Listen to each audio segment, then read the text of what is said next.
உண்மை பேசும் மக்கள் ஊடகம் SS நியூஸ் டிஜிட்டல் 24/7 கனெக்டட். 26ல நீங்க ஒரு மாற்றம் எதிர்பார்ப்பீங்க. ஆமா, நிறைய மாற்றங்கள் வரும்போது நீங்க ஒரு மாற்றங்கள் சொல்றீங்க 2026ல அப்படிங்க அந்த மாதிரி. ஆனா வருதுண்ணா கண்டிப்பா. எனக்கு தெரிஞ்சு இந்த தடவை வந்து டைம் ஃப்ரேம் நிறைய வர மாதிரி இருந்ததுன்னா I'll be very happy. 10 years ஒரு டைம் ஃப்ரேம் இருந்தால் தான் ஒரு விஷயத்தை அவங்க பண்ண முடியும். என்ன இதுலயே சத்திர விட்டாரு ஆடி லஞ்ச்லயே. அடுத்த விஜய் ஏதோ சொல்லி எதுக்கு அன்வான்டட்.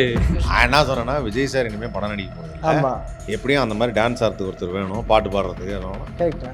ஏன் இப்போ நீங்க சொல்லலையா அடுத்த சூப்பர் ஸ்டார் இவர் தானே? சூப்பர் ஸ்டார் ஃபேன்ஸ் நாங்கள் கோச்சிக்கிட்டோமா? அடுத்து விஜய்க்கு அடுத்தது என்னன்னு சொன்னா மட்டும் உங்களுக்கு எரியுதோ? நான் இது வரைக்கும் ஒரு 3 லட்ச ரூபா போட்டிருக்கேன் சார். ஏன்னா இது வரைக்கும் ஒரு 38 பேர் இறந்துருக்காங்க சார். சதுரங்க வெட்டை இந்த பாம்பு, நான் பாம்பு வீட்டு வளர்த்துருக்கேன். பிடிச்சின்னு வந்து இந்தாங்க கொல்லி, எங்கள் ஊர் கொல்லிலாம் இருக்குது, அதில் பிடிச்சி வந்து விற்று கொடுங்க. ஐயோ பைத்தியமாடா நீங்கள் இதை கூட விற்று கொடுக்க முடியும்? வீட்டில் வச்சு வளர்த்துருக்கேன். இந்த இன்னும் பிளாக் நோட்டு இது எல்லாமே நான் பார்த்துருக்கேன். அது தனி நெட்வொர்க்கு, ஆனால் ஃபுல்லாக ஃப்ராடு தான். இந்த விஷயத்துக்காக சுற்றும் போது மீட் பண்ண எல்லாமே பிக் ஷாட்ஸ். இன்னமும் இந்த இரிடியம் ரைஸ் புல்லிங் மேட்டர்லாம் இருக்கு சொல்கிறாங்க இல்லையா, அது இன்றைக்கும் பண்ணிக்கிட்டு வந்துருச்சு. உங்களுக்கு குரூப்பில் அப்டேட் வந்துட்டே இருக்கும், ஃபோன் பண்ணால் எடுப்பான், இப்போ பண்ணால் கூட எடுத்து பேசுவான். மூணு இருக்கவங்க ஏன்ப்பா இந்த பக்கம் வரப்போறாங்க போனால் கட் பண்ணி பார்த்தா தியேட்டருக்கு போறாங்க மாதிரி இருக்கும். அப்ப நீங்க வந்து எப்படி சொல்றீங்க, மூளையில தான் தியேட்டருக்கு வருவாங்க. ஆல்ரெடி புது படம் 8-10 வருது, அது இல்லாமல் ரீரிலீஸ்னு போட்டு சாவடிக்கிறாங்க. இப்போ அது போடுறதால பாதிக்கப்பட்டிருக்காங்க ரொம்ப. இப்போ 4 அன்னைக்கு ரிலீஸ் படம், 5ஆம் ரிலீஸ், திடீர்னு 3ஆம் காவலன் ரீரிலீஸ்னு போடுறாங்க. ஏன்னா யாருமே இல்லை, ஒரு வந்துடலாம் அப்படின்னு பார்த்தா தபால்னு ஒரு படம் வரும்போது என் மூஞ்சி பார்ப்பானா விஜய் மூஞ்சி போய் பார்ப்பானா? அப்படி இருக்கும்போது பயங்கரமான பாதிப்புங்க. இப்போ எல்லாமே ஒரு இடத்துல போகுது. கங்குவா என்னாச்சு, வேட்டைன்னு என்னாச்சு. இப்போ பெரிய பெரிய படங்கள் பெருசா பேசுறது எல்லாமே சம்மாடி வாங்குது. காரணம் என்ன? 1000 ஸ்கிரீன் ஒரே டைம்ல பண்றீங்க. 1000 ஸ்கிரீன் போறதுக்கு மக்கள் இல்லை, முதல்ல ஜனம் இல்லை, அதான் உண்மை. ஒரே நாளில் காசு எடுத்துடணும். 100 கோடி கலெக்ஷன், 200 கோடி கலெக்ஷன் முதல் நாளே போட்டுடணும். அது யாரை ப்ளீஸ் பண்ணுறதுக்கு? அது உண்மையும் கிடையாது. யாரை ப்ளீஸ் பண்ணுறதுக்கு? ஹீரோ ப்ளீஸ் பண்ணுறதுக்கா, இல்லை ப்ரொடக்ஷனை ப்ளீஸ் பண்ணுறதுக்கு? கடைசியில் அவன் தான் ஒரு 6 மாதம் கழிச்சு எனக்கு இந்த படத்தில் லாஸ். என்ன பிரயோஜனம்? பேச்சு சொல்கிறேன். லிங்குசாமி சார் கூட கோச்சு பேர் அஞ்சான் பண்ணாங்க, ஒரு வீம்புக்கு பண்ணது தான் அது. என்னாச்சு? இப்போ அட்டகாசம் வரனால காவலன் வர அதே தான். அட்டகாசம் வந்ததால ஓகே, அட்டகாசம் வந்துச்சா இந்த வாரம் நான் காவலன் வரேன், இதெல்லாம் சொல்கிறேன். இதனால வந்து பாதிக்கப்படுறது வந்து பெரிய ஆளும் கிடையாது, இந்த மாதிரி சின்ன படங்கள்.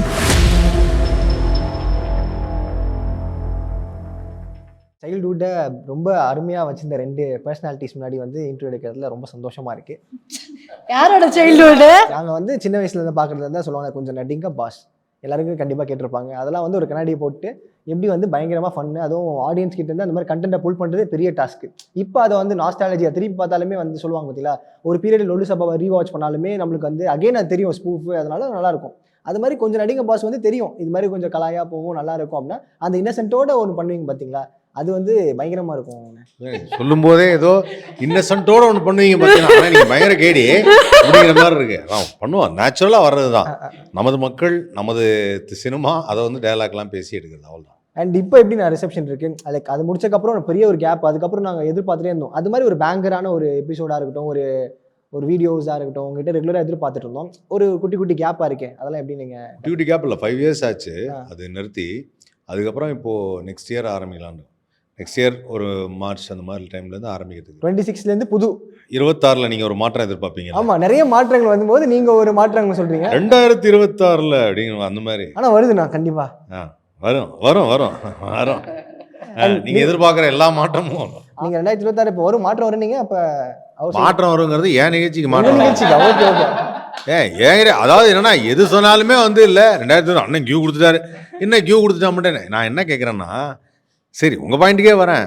மாற்றம் வந்து 4 வருஷம் 5 வருஷத்துக்கு ஒரு தடவை வருதுன்னு வச்சுங்களேன். அப்போ எந்த ஒரு கட்சியுமே வந்து சீரான முறையில் மக்களுக்கு எதுவுமே செய்ய முடியாது. அது வந்து நிறைய பேர் தெரியல. அது இப்போ இருக்கிறதுக்கு வந்து நீங்கள் ஒன்று டெவலப் பண்ணி ஒரு இது பண்ணணும். மெட்ரோ போடுறதுக்கு எவ்வளோ நாளாச்சு? அது என்ன இப்போ 4 வருஷத்தில் முடிஞ்சிருமா என்ன? மாற்றம் வந்துருச்சு, 4லேருந்து சிமெண்ட் ஜெல்லாம் தூக்கிடுவாங்களா? அந்த மாதிரி கிடையாது இல்லைல்ல. லாங் ப்ராசஸ் ஆகிறதுக்கு டைம் ஆகும். அது மாதிரி வந்து எப்பவுமே ஒருத்தருக்கு வந்து டைம் ஃப்ரேம் வந்து நிறையா கொடுக்கணும். எனக்கு தெரிஞ்சு இந்த தடவை வந்து டைம் ஃப்ரேம் நிறையா வர்ற மாதிரி இருந்ததுன்னா ஐல் பி வெரி ஹாப்பி. ஒரு 10 இயர்ஸ் ஒரு டைம் ஃப்ரேம் இருந்தால் தான் ஒரு விஷயத்தை அவங்க பண்ண முடியும். புரியுது. அதுக்கு ஆரம்பித்து இப்போ தான் வந்து அடிக்கல் நட்டுறாங்க, உடனே வந்து மாற்றம் வேணும் அப்படின்னு. அது நம்ம ஊரில் ஒரு பழக்கம், அந்த மாதிரி மாற்றம் வேணும். ஏன்னா இவங்களுக்கு வந்து 45 நிமிஷத்துக்கு மேலே அந்த போர் அடிக்கணும்வாங்கல்ல, அந்த மாதிரி ஏதாவது ஒரு விஷயத்துக்கு மாற்றம் வேணும்வாங்க. அப்புறம் திருப்பி நீங்கள் அவங்களே வரணும். இந்த ஊரில் அப்படி தான் நடக்குது. என்ன எவ்வளோ பெரிய விஷயத்த அசால்ட்டாக சொல்கிறீங்கன்னா, இன்னும் எவ்வளோ பெரிய விஷயம் இது. பெரிய ஒரு அரசியல் இருக்கா நீங்கள் சொன்னதில்ல, நானே யோசிக்கிறேன். இந்த ஊரில் எப்போவுமே 5 வருஷத்துக்கு ஒரு தடவை மாறிட்டே தான் இருக்குது. 5 வருஷத்துக்கு அப்புறம் ஒரே விஷயங்கள் நீடிக்க மாட்டேங்குது. அப்படி நீடிக்கணும்னு நான் சொல்கிறேன். ஒரே விஷயம் நீடித்தா தலைவர்கள் இருக்க மாட்டேங்கிறாங்க. அதுக்கப்புறம் அந்த இடத்துல ஏதாவது ஒரு மாற்றம் வருது. அது மாதிரிலாம் இருக்கக்கூடாது, நீடிக்கணும். அப்போ தான் வந்து நிறைய விஷயங்களை மக்களுக்காக செய்ய முடியும். இது ஜென்ரலாக யார் வந்தாலுமே நான் சொல்கிறேன், யார் வந்தாலுமே 10 இயர்ஸ் இருக்கணும். தமிழ்நாடு பொறுத்த வரைக்கும் 10 வருஷம் இருக்கணும். 4 வருஷம் 5 வருஷம்லாம் போகாது. புரியுது. இந்தியாவில் வந்து 4வது வருஷம் சொல்கிறதுக்குள்ளே 5வது வருஷம் முடிஞ்சிடும், அடுத்து ஒன்று புதுசாக வந்துடும் அப்படின்னு. 4வது வருஷத்துலேருந்து நீங்கள் ஒன்றே சொல்லிடுவீங்களே, அடுத்து நான் தான் அப்படின்னு சொல்லிட்டு ஒருத்தர் வருவார். அதுக்கப்புறம் வந்து இல்லை நாங்கள் இதை பண்ண போகிறோன்னு இன்னொருத்தர் வருவாங்க. இவங்க செஞ்சதெல்லாம் சரியில்லைன்னு ஒருத்தர் சொல்லுவாங்க. இந்த நேற்று கூட ஏதோ ஒரு வீடியோ எடுத்து போட்டிருந்தாங்க, பார்த்தீங்களா அந்த மழை வெள்ளத்தில் எப்படி இருக்குன்னு, இதுதான் இவங்க செஞ்சதா அப்படின்னு போட்டிருந்தாங்க. அதெல்லாம் நீங்கள் எல்லாம் ப்ரிடிக்டே பண்ண முடியாது. கடல் தண்ணி உள்ளே வந்துருச்சுன்னா அரசு தான் தப்புன்னுவீங்களா? என்ன ஏதாவது சம்மந்தமே இல்லாமல் ஏதாவது ஒன்று பேசிட்டு அந்த மாதிரி தான். அந்த மாதிரிலாம் எதுவும் கிடையாது. ஸோ அதனால் வந்து அந்த ஒரு மாற்றம்னு சொன்னோம் இல்லையா, அந்த மாற்றத்துக்கு ஒரு பெரிய அவேர்னஸ் கொடுக்குற படம் தான் இந்த படமும். சூப்பர்ண்ணா. நிர்வாகம் பொறுப்பெல்லாம் வந்து பார்த்தோம்னா இன்றைக்கி நடக்கக்கூடிய ஸ்கேமெல்லாம் இருக்குல்ல, அந்த ஸ்கேமெல்லாம் வந்து அப்படியே ஓப்பனாக சொல்லியிருக்காரு.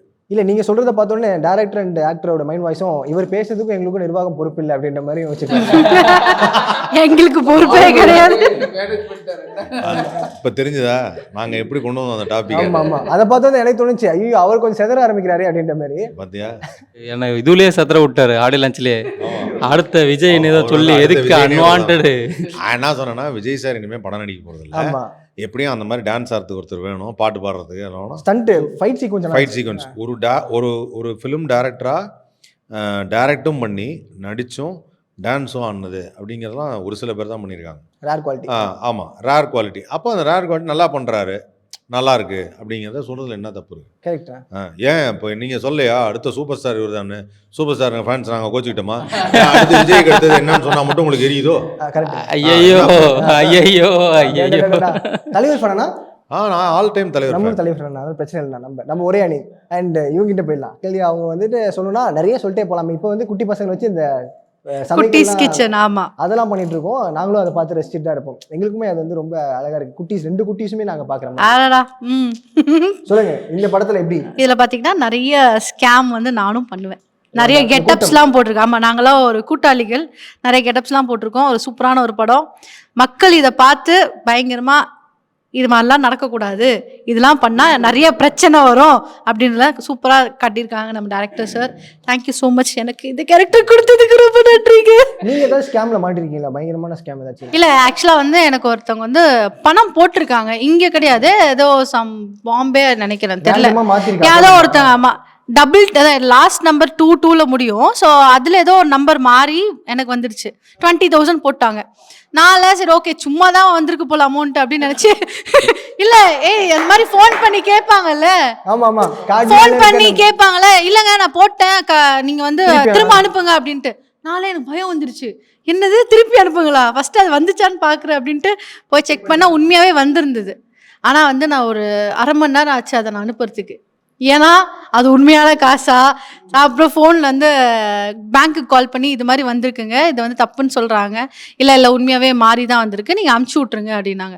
அப்பா சரி ஓகே அமுச்சு விட்டு. எப்படி அனுப்புனீங்க? அது சேம் அதே ஜிபேலே அமுச்சு விட்டேன். இங்கே தான் ஒரு ஸ்கேமில் என்னன்னா, இப்போ இது வந்து ஒரு வகையான ஸ்கேமில் கூட மாட்டலாம்.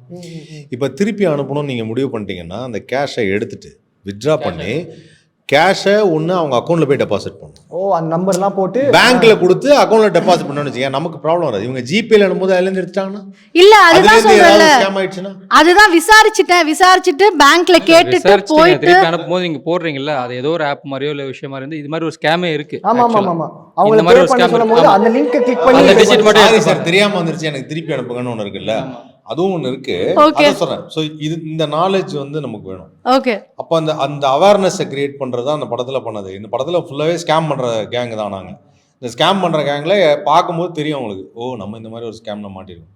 இதுக்கு பின்னாடி ஒன்று பேசுவாங்கல்ல, அதை நாங்கள் கேரக்டர்ஸாக இன்னும் உட்காந்து இப்போ ஸ்கேம் பண்ணுறவங்க என்ன பண்ணுறாங்கன்னு ஒரு விஷயம் இருக்குல்ல, அவங்களோட அதுதான் நாங்கள். ஓகே, இந்த 4 பேருமே சேர்ந்து அந்த வேலை தான். இன்னொருத்தரோட வெளியே நிற்கிறான். 5 பேருமே சேர்ந்து இந்த வேலை தான். இது ஸ்கேம் நீங்கள் பார்க்குறீங்க, இதுதான் ஸ்கேம் நியூஸில் வருது. பட் அது பேக்ரவுண்டில் என்னென்ன பண்ணுறாங்க, எப்படி இது ஒரு நெட்வொர்க் ஒர்க் ஆகுதுன்றதை இங்கே காட்டுறது. வச்சா செக் ஒர்க் ஆகும். அதே தான். இப்போ ஒரு ஸ்கேம்லாம் வந்து நீங்கள் போலீஸ்கிட்டே போக முடியாது, ஏன்னா தப்பு உங்கள் மேலே இருக்கும். ஸோ அப்படிப்பட்ட ஸ்கேமில் மாட்டி நீங்கள் பணத்தை கொடுக்கும்போது என்ன பண்ணுவீங்க? கம்முன்னு திருடனுக்கு தேல் கொட்டின கதை தான், கம்முன்னு உட்காந்துருக்க வேண்டியது தான். அந்த மாதிரி தான் மேக்ஸிமம் ஸ்கேம்ஸ் அப்படி தான் இருக்குது. இப்போது அந்த ஆருத்ரா மேட்டர்லாம் எடுத்திங்கன்னா பார்த்தீங்கன்னா, அவங்க பாண்டே போட்டு கொடுத்துருக்கான். பாண்டில் என்ன கொடுத்துருக்கான், 2% இன்ட்ரெஸ்ட் தான் பண்ணுன்னு சொல்லி கொடுத்துருக்கான். பட் அவன் 30% கொடுத்துட்டான். அவன் கணக்குப்படி 3 months அவன் கொடுத்தாலே அவன் கொடுத்த அமௌண்ட், நீங்கள் கொடுத்த அமௌண்ட் ரிட்டர்ன் வந்துருச்சுன்னு அர்த்தம். நீங்கள் போய் கேஸே போட்டாலுமே ஒர்க் அவுட் ஆகாது. ஏன்னா அந்த பாண்ட்ஸ்லாம் பார்த்துருக்கேன். எனக்கு படித்து பார்த்துட்டு இதுவே பக்கா ஃப்ராடுங்க, இது எப்படி நம்பி நீங்கள் போட்டிங்கன்னு சொல்லி கேட்டிருக்கேன். அவங்க இல்லை இது கொடுத்தாங்க, நான் வாங்கிட்டோம், அவங்க அப்படி தான் ஏன்னா பாண்டில் இவ்வளோ தான் போடணும்னு கவர்மெண்ட் ரூல் இருக்கான். கவர்மெண்ட் ரூலே இருக்கும்போது நீங்கள் எப்படி 10%, 20%, 30% தரான்னு சொல்லி ஏமாந்து வாங்கினீங்கன்னு கேட்டால் தெரியலன்னு நிற்கிறாங்க. இன்னைக்கு ரோட்டில் தான் இன்னைக்கு வரைக்கும் 1,000 கோடி, ஐ மீன் 2,000-3,000 crores ஏதோ போச்சு. ஆமாம், இல்லை அதிகம், 10,000 crores கிட்ட. அது சும்மா வெளியே சொன்னது அது. பட் 10,000 நம்பர் வேறு. ஆமாம், நம்பர்ஸ் கண்டிப்பாக வேறு.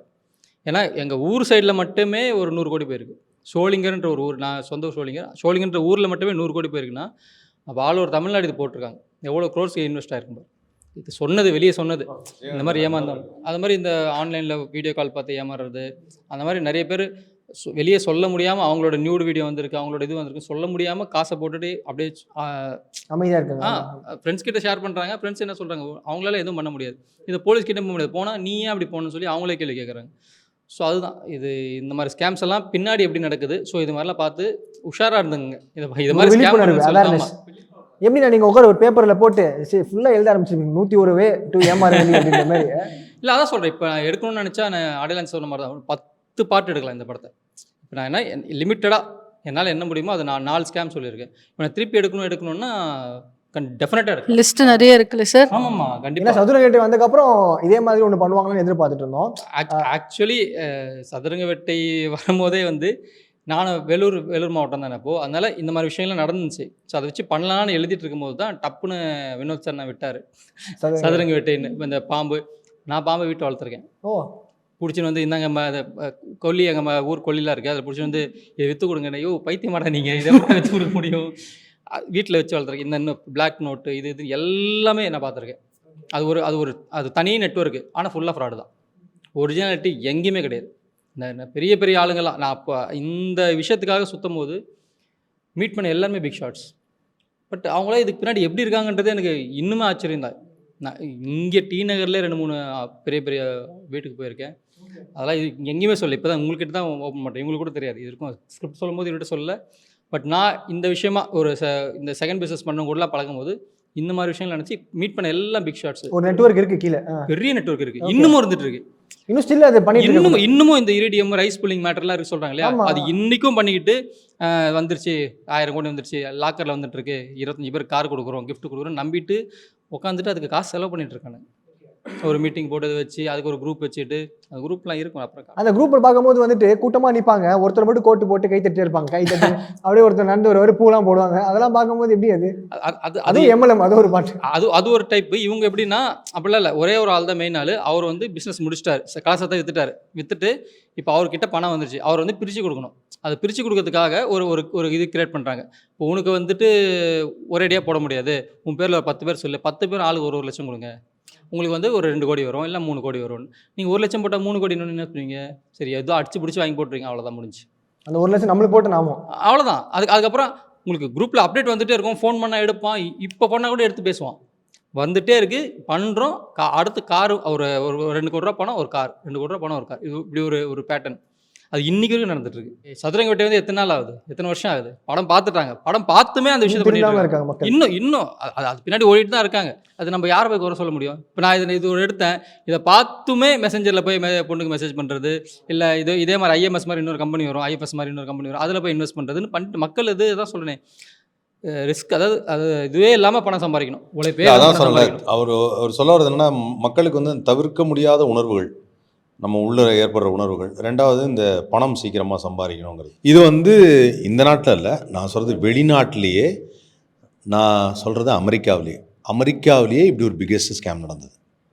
ஆனால் அங்கே எப்படின்னா கரெக்டாக லாக் பண்ணி பிடிச்சிட்டாங்க. இன்றைக்கி வரைக்கும் பிடிக்கலங்க. அதாவது அந்த பணத்தை ஃப்ரீஸ் பண்ணிட்டாங்க. ஃப்ரீஸ் பண்ணிட்டாங்க. ஆனால் இங்கே எப்படின்னா பணத்தை ஃப்ரீஸ் பண்ணால் ஆளும் போயிடும், அங்கே எப்படின்னா ஆள் எஸ்கேப் ஆனால் பணம் ஃப்ரீஸ் ஆகிடுச்சு. ஸோ அதுலேருந்து வர்றதுக்கு இனிமேல் அது கேஸ் வந்து கரெக்டாக வரும். ஆனால் கரெக்டாக பிடிச்சிட்டாங்க. இங்கே வந்து அதுக்கான இங்கே பணமும் எஸ்கேப் ஆள் எஸ்கேப். ஸோ ரெண்டாவது என்னென்னா இவர் சொல்கிறது வந்து காரணம் என்னென்னா மக்கள் வந்து அந்த ஆசையில் இருக்கிறது. எப்பவுமே நமக்கு என்ன கிடைக்கிது என்ன இருக்கோ அதை வச்சுட்டு சந்தோஷமாக இருக்கிறது எப்படிங்கிறத யோசிக்க மாட்டாங்க. அது காரணம் என்னென்னா நமக்கு வரக்கூடிய இப்போ நீங்கள் ஒரு ஃபோன் எடுத்து பார்க்குறோன்னா ஒரு ஆடு வருது அப்படின்னா நம்மக்கிட்ட ஃபோன் இருக்குது, பட் ஆடில் என்ன வருதுன்னா நீங்கள் உடனே புது ஃபோன் வாங்குங்க, சூப்பரான ஆஃபர் போயிட்டுருக்கு அப்படின்னோடனே ₹1 பே பண்ணால் போகிறோம், ஃபோன் வரணுன்னே பழைய ஃபோன் தான் யூஸ் பண்ணுறோம் மாற்றிக்கலாமே அப்படின்னு. ஆனால் இந்த மைண்ட் செட் இருக்குல்ல, இந்த மைண்ட் செட்டு தான் இன்னொருத்தருக்கு ஆதாயம். அதுதான் அவர் சொல்கிறார், ₹1,00,000 போட்டால் 3 கோடி யார் கொடுப்பா? எப்படி அது உழைக்காம எப்படி அந்த காசு வரும்? அது யோசிக்கவே மாட்டுறாங்கல்ல மக்கள். இப்போ ₹1 போட்டால் எப்படி தருவான், அந்த இது இல்லை, இது எல்லாமே ஸ்கேம்னு ஒரு விஷயம் சுற்றிட்டு இருக்கு. இதெல்லாம் தாண்டி சரி ₹1 போட்டு பார்ப்போமே. அது ஆக்சுவலாக ஒரு நிறைய காசு இருக்கவங்க போட்டால் பரவாயில்ல. ரொம்ப கஷ்டப்படுறவங்க மந்த்லி இதை வச்சு தான் ஓட்டணுன்றவங்களே ஏதோ ஒன்று நகை வச்சோ இல்லை ஏதோ ஒரு கடன் வாங்கியோ இல்லை மகளிர் குழு லோன் வாங்கி ஏதோ ஒன்று போட்டுட்டு அது பின்னாடி உட்காந்து அழுதுட்டு இருக்காங்க. இது எவ்வளோ பேர் வந்து சொன்னாலும் சரி, இப்போ நம்ம படமே வந்தாலும் சரி, திறந்தாத ஜென்மங்கள் திருப்பி போட்டுட்டு தான் இருக்குங்க. அதோட நீங்கள் வந்து ட்ரெய்லரில் கட்டுமே செம்மையாக இருக்கும். அதில் என்ன சொல்லிடுவாங்கன்னா, மூளை இருக்கவங்க ஏன்ப்பா இந்த பக்கம் வரப்போறாங்க, அங்கே போனால் கட் பண்ணி பார்த்தா தேட்டருக்கு வருவாங்க அப்படின்ற மாதிரி இருக்கும். அப்போ நீங்கள் வந்து எப்படி சொல்கிறீங்க, மூளையில் தான் தேட்டருக்கு வருவாங்க? இல்லை அதற்கான பதிலை கோதை சந்தானா நீங்க சொல்லுங்க. இப்படி என்னைய வந்து நீங்க வம்புல மாட்டி விடுவீங்க நான் நினைச்சே பார்க்கல. பரவாயில்ல சொல்லுங்க. அதாவது என்னன்னா ஆடியன்ஸ் தான் நீங்க சந்திச்ச அந்த மாதிரி சில விஷயம் இருக்கும்ல, ஸ்கேம் எல்லாம், அதுல ஏதாவது இருக்கா அந்த மாதிரி? இல்லை, நான் வந்து நிறைய ஸ்கேம் வந்து சந்திச்சிருக்கேன், பட் நான் வந்து ஸ்கேமில் மாட்டலை. ஆனால் வந்து நம்ம டைரக்டர் கார்த்திகேயன் சார் சொன்ன மாதிரி அந்த சொன்னாங்க பார்த்தீங்களா, நீங்கள் ட்ரெய்லர்லேயே பார்த்துருப்பீங்க, லிவிங்ஸ்டன் சார் சொல்லியிருப்பார், எது மாதம் 1 லட்சம் போட்டால் 10,000 அப்படின்னு இருப்பார். இது உண்மையிலே ₹1,00,000 போட்டோன்னா 10,000. என்னோடய ரிலேஷன் எங்கள் மச்சானே வந்து கிட்டத்தட்ட வந்து ஒரு ₹5,00,000 மேலே இதில் வந்து ஏமாந்துருக்காரு. எனக்கும் தலையில் பூவெல்லாம் சுற்றி தண்ணியெல்லாம் தெளித்தார், ஆசையெல்லாம் காட்டி குடும்பப்பில் ஒரு 2 லட்சத்தை கொடு பொசுக்குன்னு வாங்கி தரேன் அப்படிலாம் எல்லாமே சொல்லி பார்த்தாரு. நானும் அதில் விழுந்துருவணும்னு நினைக்கமே தான் டக்குன்னு டைரக்டர் சார் நம்மகிட்ட ஒரு ஸ்டோரி ஒன்று இருக்குது. அதாவது இந்த ஸ்கேம் படம் அப்படின்னா இந்த முல்லை மாதிரித்தனத்துக்கு வந்து அந்த கொஞ்சம் முல்லை மாதிரி மூஞ்சிகளை தேடுவாங்கல்ல, அப்படிமே டக்குன்னு ஃபேஸ்புக்கில் நம்மளை தூக்கிட்டாப்புல பச்சக்குன்னு. இந்த பயலை பார்த்தா ஏதோ ஒரு மாதிரி தெரியுது, முகத்தில் 9 கரகமும் சுற்றி அடுக்கி இவனை தூக்கிட வேண்டியதுனா டக்குன்னு நேரத்தில் கான்டாக்ட் பண்ணாப்புல. அப்போ என்ன மாப்பிள்ளனே, இப்போ ஏதோ ஒரு பெரிய ஸ்கேம் நடந்துட்டு இருக்கு, நார்த்துலலாம் முடிஞ்சிட்டு இப்போ தமிழ்நாட்டில் இறங்கியிருக்காங்க, அதெல்லாம் பார்த்துடா அப்படின்னாங்க. உடனே அதிலிருந்து நான் வந்து தப்பிட்டேனே, ஸ்கேன்லேருந்து தப்பிட்டேன். காப்பாற்றினீங்க. அண்ட் பொதுவாக இப்போ சொல்கிறாங்கல்ல, இப்போ ஒரு படம் பார்க்குறதுலே வந்து இந்த தேட்டர் ஆக்குப்பென்சியே கிடைக்க மாட்டேங்குது. இப்போ ஒரு 4 படம் சேர்த்தாப்புல வந்தாலே இப்போ ஃபஸ்ட்டு ஒரு 2 படத்துக்கு முன்னாடி நல்ல ஒரு ஆக்குப்பென்சி கொடுத்து பின்னாடி தான் ஒரு ஷோ 2 ஷோ ஓட்டுற மாதிரி தான் இருக்கும் அப்படின்னு. அது உங்களுக்கு ஏதாவது பாதிப்பு ஏற்படுத்த மாதிரி இருக்கா? ரொம்ப இன்னைக்கு வரைக்கும். அது இல்லாமல் ஆல்ரெடி புது படம் 8-10 வருது, அது இல்லாமல் ரீரிலீஸின் போட்டு சாவடிக்கிறாங்க. ஆமாம், கரெக்ட். இப்போ அது போடுறதால பாதிக்கப்பட்டிருக்காரு ரொம்ப. இப்போது 4 அன்னைக்கு ரிலீஸ் படம், 5ஆம் தேதி ரிலீஸ், திடீர்னு 3ஆம் தேதி காவலன் ரீரிலீஸ்ன்னு போடுறாங்க. ஏன்னா யாருமே இல்லை, ஒரு வந்துடலாம் அப்படின்னு பார்த்தா தபால்னு ஒரு படம் வரும்போது ஏன் மூஞ்சி பார்ப்பானா, விஜய் மூஞ்சி போய் பார்ப்பானா? அவர் ஆப்வியஸ்லி அங்கே தான் போவாங்க. சரி, அது பழைய படமோ புது படமோ அட்லீஸ்ட் சும்மா பார்த்துருவோம் அப்படின்னு சொல்லி போவாங்க. அப்படி இருக்கும்போது பயங்கரமான பாதிப்புங்க. இப்போ ஒரு நம்ம 10 ஸ்க்ரீன் சொல்லி ஃபிக்ஸ் பண்ணி வச்சுருப்போம், அதில் டக்குன்னு இது வரும்போது ஒரு 5 ஸ்க்ரீன் 4 ஸ்க்ரீன் ஆகிடுது. அதுலேயும் வந்து மார்னிங் ஷோ அப்படின்னு கொடுத்துட்டா மக்கள் எப்படி பார்க்க வருவாங்க? ஒரு 9 o'clock 10 o'clock ஷோன்னு கொடுத்தா கண்டிப்பாக டெஃபினட்டாக வர மாட்டாங்க. நேம் சேக் ஒரு மதியம் ஈவினிங் கொடுத்தா பார்க்க மாட்டாங்க. அட்லீஸ்ட் ஒரு 3 o'clock 6 o'clock அந்த மாதிரி ஷோ கொடுத்தா கூட பரவாயில்ல. அதுவும் ஒரு ஷோ கொடுத்தா கூட அதை பார்த்துட்டு மக்கள் அது அப்படியே ஓகே நெக்ஸ்ட் வீக் போகலான்னும் போது அடுத்த வாரம் ஒரு 10 படம் வரும்போது இது அவ்வளோதான் முடிஞ்சு. முதல்ல இந்த 10 படம் வர்றதே வந்து ப்ரொடியூசர் கவுன்சிலோ இல்லை மற்ற ஏதோ பேசி வீக்லி 5 தான் அப்படின்னு டிசைட் பண்ணணும். ஒரு பெரிய படம் வந்தால் அது அதோடு சேர்த்து ஒரு 3 படம் வரலாம், அப்படி வரலாம். இல்லைனா சின்ன படம் வந்தால் ஒரு 6 படம். அது மாதிரி ஒரு ஃபில்டர் போட்டால் ஒரு படத்துக்கு இவ்வளோ தேட்டர் தான் மினிமம் கொடுக்கணும்னு ஒரு ஃபில்டர் போடலாம். ஒரு பெரிய ஸ்டார் ஒரு வேல்யூ பெரிய கிராண்டாக வேல்யூ இருக்கும்போது ஒரு 100 ஸ்க்ரீன் 500 ஸ்க்ரீன் 1000 ஸ்க்ரீன் கூட போட்டுட்டோம். ஒரு சின்ன படங்கள் வந்து மினிமம் ஒரு படம் ரிலீஸ் ஆகுது அப்படின்னா ப்ரொடியூசர் கவுன்சிலோ இல்லை வேறு ஏதோ ஒரு கவுன்சிலில் ரிலீஸ் ஆகுதுன்னும் போது அந்த படத்துக்கு இத்தனை தேட்டர்ஸ் கண்டிப்பாக கொடுத்தாகணுன்றது ஒரு ஆர்டர் போட்டால். இப்போது தேட்டரில் இருக்குது எல்லாமே வந்து முன்னாடி மட்டும் ஒரு 2 இது வந்து லோ பட்ஜெட் கொடுக்குறாங்கல்ல, அந்த மாதிரி இது தேட்டரை ஒதுக்கி பண்ணணும். இப்போ மாலில் ஒரு ஸ்க்ரீன் கொடுத்துரு, அது வந்து இந்த மாதிரி படங்களுக்கு தான், சின்ன பட்ஜெட் வர படங்களுக்கு. இல்லைனா வந்து இது மாதிரி ஒரு 2-3 ஸ்க்ரீன் 9 ஸ்க்ரீன் 10 ஸ்க்ரீன் இருக்கும்போது 2 ஸ்க்ரீன் கொடுக்குறது அவங்களுக்கு ஒன்றும் பெருசாக நஷ்டமாக போகிறது இல்லை. அது ஓடலைன்னா தூக்கிடுங்க, அது ஒரு ஃப்ரைடே சாட்டர்டே சண்டே அதில் தெரிஞ்சிடும். ஓடலன்னா டெஃபினட்டாக தூக்கிடுங்க, பெரிய படம் போட்டுங்க. பட் அந்த ஸ்பேஸ் கூட கொடுக்க மாட்டேங்க. ஒரு 3 நாள் ஸ்பேஸ் கூட சின்ன படங்களுக்கு கொடுக்கலன்னா அப்புறம் எப்படி சினிமா கண்டிப்பாக வளராது. இப்போது எல்லாமே ஒரு இடத்துல போகுது. கங்குவான்னா கங்குவா என்னாச்சு, வேட்டைன்னு என்னாச்சு. இப்போ பெரிய பெரிய படங்கள் பெருசாக பேசுகிறது எல்லாமே செம்மாடி வாங்குது. காரணம் என்ன? 1000 ஸ்க்ரீன் ஒரே டைமில் பண்ணுறீங்க. 1000 ஸ்க்ரீன் போகிறதுக்கு மக்கள் இல்லை, முதல்ல ஜனம் இல்லை. அதான் உண்மை. முன்னாடிலாம் ஒரு 100 நாள் ஓடிச்சுன்னா ஒரு 15 ஸ்க்ரீன் ரிலீஸ் பண்ணுவாங்க. 15 ஸ்க்ரீனில் 100 நாள் ஓடும். நிஜமாலே 15 ஸ்க்ரீன்லேயும் கூட்டம் போகும். இப்போ எல்லா இடத்துலையும் போடுறதால ஃபஸ்ட் டே ஃபஸ்ட் ஷோ டிக்கெட்டில் ஈஸியாக கிடைக்குது. First day first show ticket கிடைக்குது, அடிச்சுப்பாங்க அங்கங்கே. இப்போ எல்லாமே ஈஸியாக. காரணம் என்ன? ஒரே நாளில் காசு எடுத்துடணும். 100 கோடி கலெக்ஷன், 200 கோடி கலெக்ஷன் முதல் நாளே போட்டுடணும். அது யாரை ப்ளீஸ் பண்ணுறதுக்கு? அது உண்மையும் கிடையாது. இது யாரை ப்ளீஸ் பண்ணுறதுக்கு? ஹீரோ ப்ளீஸ் பண்ணுறதுக்கா, இல்லை ப்ரொடக்ஷனை ப்ளீஸ் பண்ணுறதுக்கு? கடைசியில் அவன் தான் ஒரு 6 மாதம் கழிச்சு எனக்கு இந்த படத்தில் லாஸ். என்ன பிரயோஜனம்? நீ அதை ப்ரொமோட் பண்ணுறீங்க 100 கோடின்னு சொல்லி, அதுவுமே வேஸ்ட்டு தான் சொல்கிறேன். உனக்கு வந்து நான் இவ்வளோ பண்ணிட்டேன், அப்புறம் இடி வருவான், இடிக்கு பதில் சொல்லி உட்காந்துருங்க. யாரையும் ப்ளீஸ் பண்ண வேண்டாம். படம் ஒழுங்காக பண்ணுங்கள். பெரிய ஹீரோக்கு கொடுக்குற அந்த ஒரு ஸ்பேஸை சின்ன ஹீரோக்கு கொஞ்சம் கொடுங்க. கண்டிப்பாக எல்லாமே ஒரு சமநிலை இங்கே உருவாகணும். உருவாகாமல் இருக்கிற வரைக்கும் நீங்கள் சொல்கிற மாதிரி தான். எத்தனை ஒரு வருஷத்துக்கு 400 படம் வந்தாலும் வேஸ்ட்டு தான். இந்த டைம் ரீரிலீஸ் பண்ணுறது கொஞ்சம் கம்மி பண்ணலாம்.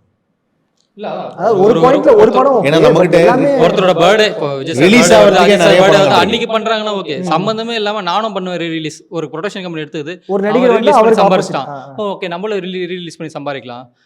ஆப்வியஸ்லி இப்போ ஒரு பேச்சு சொல்கிறேன், லிங்குசாமி சார் கூட கோச்சு பேர் அஞ்சான் பண்ணாங்க, ஒரு வீம்புக்கு பண்ணது தான் அது. என்னாச்சு? இப்போ அட்டகாசம் வரனால காவலன் வர அதே தான். அட்டகாசம் வந்ததால ஓகே, அட்டகாசம் வந்துச்சா இந்த வாரம் நான் காவலன் வர்றேன். இதெல்லாம் சொல்கிறேன். இதனால் வந்து பாதிக்கப்படுறது வந்து பெரிய ஆளும் கிடையாது. இந்த மாதிரி சின்ன படங்கள் புதுசாக வரவங்க இப்போ ஒரு க்ரியேட்டிவாக ஒரு விஷயம் பண்ணுறோன்னு வச்சுங்களேன், நீங்கள் பழசை எங்கேயோ பார்த்து ஓடிடியில் பார்த்து சன் டிவியில் பார்த்து இதில் பார்த்து அதில் பார்த்து அடித்த படம் அதை திருப்பி நான் தேட்டரில் வந்து செலிப்ரேட் பண்ணுறேன் போது எனக்கு சீரியஸாக புரியல. அதான் ஒரு பர்த்டே, அது அன்னைக்கு ஒரு ரிலீஸ் ஆகுது, ரிலீஸ்னா 100% ஓகே, நானே போவேன். ஒரு ஷோ எதுவுமே இல்லாம நான் ரிலீஸ் அப்படின்னா எனக்கு சீரியஸா அண்டர்ஸ்டாண்ட் பண்ண முடியல. இங்க படம் இல்ல, இப்போ தமிழ் சினிமாவில் வந்து படம் எடுக்கிறதுக்கு ஆள் இல்லை, ஒரு வாரத்துக்கு ஒரு படம் தான் ரிலீஸ் ஆகுதுன்னா படத்துக்கு பஞ்சம்னா பரவாயில்ல, இங்கே குவிஞ்சு கிடக்கு படம். நல்ல படங்களே வந்து அந்த இதில் வரமாட்டது ப்ரோ. இப்போ 11லாம் ஒரு படம் வந்துச்சு, நான்லாம் ஒரு 4 வாரம் கழிச்சு பார்க்குறேன், அப்பயும் ஓடிட்டு இருக்கு. அப்புறமா தான் எனக்கு தெரியுது, இது படம் நல்லா இருக்கு அதனால ஓடிட்டு இருக்குன்னு போய் நான் போய் பார்த்தேன். அன்றைக்கி நான் புக் பண்ணும்போது ஹவுஸ்ஃபுல்லு. ஸோ அந்த மாதிரி படத்துக்குலாம் ஒரே ஸ்க்ரீன் ஒரே ஷோ ஓடிட்டுருக்கு. அப்பவும் அந்த மாதிரி படத்துக்கு நிறைய ஸ்க்ரீன் கொடுத்துருந்தா அவன் அந்த ப்ரொடியூசர் பெரிய ஆளாக இருப்பான். இங்கே முதலாளிகள் கம்மியாயிட்டாங்க இப்போ. இல்லை அது ஒன்று சொல்லணும். கரெக்டான பாயிண்ட் என்னென்னா, முன்னாடியெல்லாம் வந்து ஒரு ஸ்க்ரீனில் ஓடுற படம், ஃபார் எக்ஸாம்பிள் வந்து ஒரு பர்டிகுலர் டைமில் முத்து ரிலீஸ் ஆகுது, முத்து ரிலீஸ் ஆகி சூப்பராக போயிட்டுருக்கு. அந்த சமயத்தில் வந்து லவ் பேர்ட்ஸ்னு ஒரு படம் வந்து, லவ் பேர்ட்ஸ் சரியாக போகலை, எல்லாருக்கும் தெரியும். அதனால் அந்த படம் குவியினல் கோச்சிக்க வேண்டாம். ஏன்னா இப்போல்லாம் நான் சொன்ன உடனே வந்து என்ன தம்பி நம்ம படத்தை பற்றி தப்பாக சொல்லிட்டீங்கன்னு. லவ் பேர்ட்ஸ் இப்போவும் சொன்னால் பிரபுதேவ சாருக்கே தெரியும் அந்த படம் சரியாக போகல. ஓகே, அப்போ என்ன ஆயிடுச்சு, என்ன பண்ணாங்கன்னா, ஒரு தேட்டரில் ஃபஸ்ட்டு லவ் பேர்ட்ஸ் ரிலீஸ் ஆகும்போது 3 ஷோ லவ் பேர்ட்ஸ் போட்டு முத்து ஒரு ஷோ போட்டாங்க. 2வது வாரம் என்ன ஆயிடுச்சுன்னா, லவ் பேர்ட்ஸ் தூக்கி இப்போ ஒரு ஷோ போட்டு முத்து 3 ஷோ போட்டாங்க. முத்து நல்லா போச்சு. இப்போது அந்த ஒரு கான்செப்ட் இருக்குல்ல, ஒரு படம் எப்படி போகுது, என்ன மாதிரி அதுக்கு வந்து இம்பார்ட்டன்ஸ் கொடுக்கணுங்கிற ஒரு கான்செப்ட் இருக்குல்ல, அந்த மாதிரி வந்து இன்றைக்கி என்ன ஆயிடுச்சுன்னா, நல்லா ஓடுற படம் ஒரு ஷோ தான் ஓடுது. குமாரசம்பவம்னு ஒரு படம் பார்த்தேன், ஒரே ஒரு தேட்டர், ஒரு ஸ்க்ரீன், ஒரே ஒரு ஷோ, அவ்வளோதான், வேறு எதுவுமே கிடையாது. ஆனால் அந்த படம் வந்து நான் வயிறு பிடிச்சி சிரித்தேன். அப்படி இருந்த ஒரு படம் வந்து ப்ரமோஷன் கிடையாது, எதுவும் கிடையாது. ஆனால் மக்கள் என்ன நினைப்பாங்க, அது ஒரு தேட்டர் தான் ஓடுது, சுமாராக இருக்கு போல. ஆனால் இப்போ என்னென்னா, ஒரு தேட்டரில் ஓடுற படம் நல்ல படம்னு நினச்சிக்கணும். 3 வாரத்தை தாண்டி ஒரு படம் ஒரே ஒரு தேட்டரில் மட்டும் ஓடுதுன்னா மக்கள் இதை புரிஞ்சுக்கணும், அந்த படம் நல்லா இருக்குன்னு. அப்போ அதான் ஸ்கேம். உண்மைதான். இன்றைக்கி என்னென்னா, ஒரே டிஸ்ட்ரிபியூட்டர் பண்ணக்கூடிய 2 படங்களுக்கு அவரே வந்து இம்பார்ட்டன்ஸ் வந்து மாற்றித்தரார்.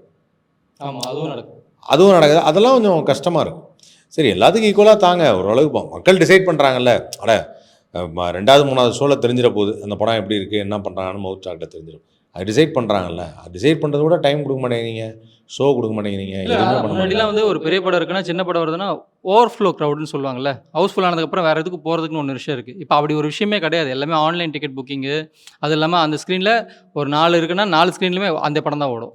அப்புறம் ஓவர்ஃப்ளோ வந்து இவர் சொல்கிற மாதிரி 3 ஷோ போட்டதை ஒரு ஷோ ஆக்கியிருக்காங்க, தூக்கலை.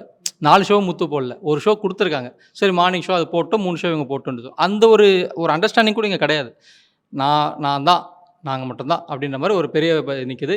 கீழே இருக்கிறத சொன்ன மாதிரி ஏதாவது ஒரு நல்ல படம் வந்துட்டா ஒரு ஷோ போட்டு ஒரு ஸ்க்ரீனில் ஒரு ஷோ போட்டு அவன் பாட்டு நானும் ரிலீஸ் பண்ணேன் அப்படின்னு போயிட்டுருக்காங்க. சிறப்புனா. ஸோ டிசம்பர் 5ஆம் தேதி நிர்வாகம் பொறுப்பில் திரைப்படத்தை பார்க்கறது ரொம்ப ஈகராக வெயிட் பண்ணிட்டு இருக்கோம்.